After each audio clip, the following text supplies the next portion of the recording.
guys, myself Vandana and welcome to VK Nursing classes. So let's get started.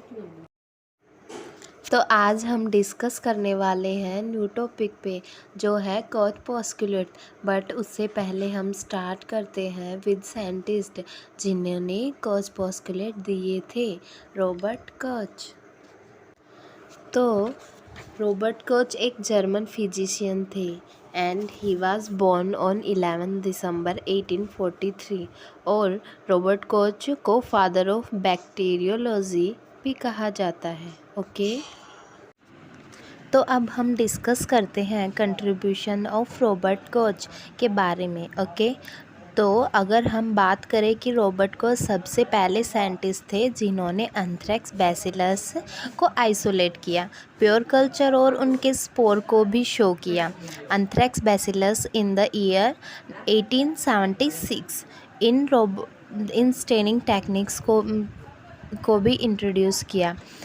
क्योंकि bacteria colourless organisms होते हैं तो उनकी shape, structure and characteristics की study करने के लिए पहले बैक्टीरिया को कलर से स्टेन किया जाता है और फिर माइक्रोस्कोप की हेल्प से विजिबल किया जा सकता है। क्लोरो के भी डिस्कवरी रॉबर्ट कोच ने की थी इन ईयर 1883। ओके तो अब हम आते हैं हमारे टॉपिक पे जो कि है कॉर्पस्कुलेट। कॉर्पस्कुलेट क्या है? कॉर्पस्कुलेट रिलेशन शो करती है पॉजिटिव माइक्रो ऑर्गेनिजम्स एंड जो उससे रिलेटेड डिजीज़ कंडीशन होती है उससे। मीन्स कि कॉर्पस्कुलेट माइक्रो ऑर्गेनिजम्स हमेशा पर्टिकुलर डिजीज़ कंडीशंस के लिए कॉज करती है।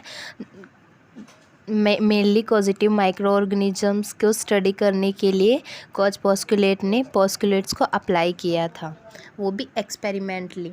Okay guys, postulate first the same microorganisms are present in every case of disease। Means कि पर्टिकुलर ऑर्गेनिजम्स है वो रिस्पॉन्सिबल होगा एवरी पर्टिकुलर डिजीज़ के लिए। एग्जांपल जैसे एंथ्रेक्स डिजीज़ होती है उसमें हमेशा एंथ्रेक्स बेसिलाई बैक्टीरिया ही कोज करता है एंथ्रेक्स डिजीज़ को। वो क्या हो गया, एक पर्टिकुलर डिजीज़ को कोज करता है। Postulate second, the microorganisms should be isolated from the tissue of dead animals in pure culture। Means कि पर्टिकुलर माइक्रोऑर्गेनिजम्स को हम इजीली आइसोलेट कर सकते हैं फ्रॉम इन्फेक्टेड या डेड एनिमल्स के टिश्यू से किसी फॉर्म में भी, from of pure culture of for the study. Okay guys, postulate third, inoculations of pure culture into healthy susceptible animals reproduce the disease। मतलब कि जो माइक्रो ऑर्गेनिजम्स हमने आइसोलेट किए थे इन प्योर कल्चर में वो ग्रो करवाएंगे, हम हेल्दी एनिमल्स के अंदर इंजेक्ट करेंगे तो सेम डिजीज़ कंडीशन कॉज होगी इन न्यू एनिमल्स में भी। Okay Postulate 4, the identical microorganisms are re-isolated from the pure culture from lesion of experimental animals। Means कि जो होस्ट एनिमल्स थे जिन्हें हमने माइक्रो ऑर्गेनिजम्स को इंक्यूबेट किया था पोस्कुलेट थर्ड में, वो सेम ऑर्गेनिजम्स में हम री-आइसोलेट कर पाएंगे from the host organisms. Okay so quick recall, देखो डायग्राम। फर्स्टली हमने माइक्रो ऑर्गेनिजम्स को आइसोलेट किया from dead animals, then microorganisms को प्योर कल्चर में ग्रो किया और फिर आइडेंटिफाई की।